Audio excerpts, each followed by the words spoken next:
kush mendon se trajton më shumë, femra apo mashkulli, sipas jush? Po, unë para se të lidhem me këtë, unë kam patur aventura të tjera, më falni për shprehjen, domethënë që të flas hapun, po në momentin që jam me dikë, domethënë, nuk shoh tjetër pasi më përshtatet, domethënë, si fizikisht edhe si mentalisht, dhe domethënë nuk është se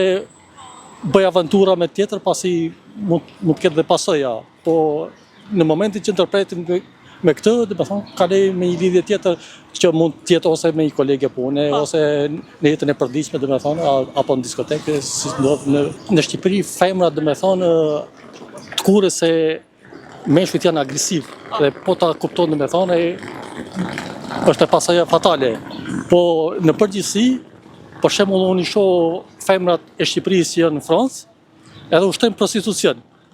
Tani atje bëjnë 50 klienta në ditë, këtu e hiqen si të virgjëra. E kupton domethënë kuptimin e se ku e kam domethënë, do të jenë të hapur, nëse do dikë, mund të rish me atë, nëse se do, nuk është nevoja të bësh dredhi, domethënë.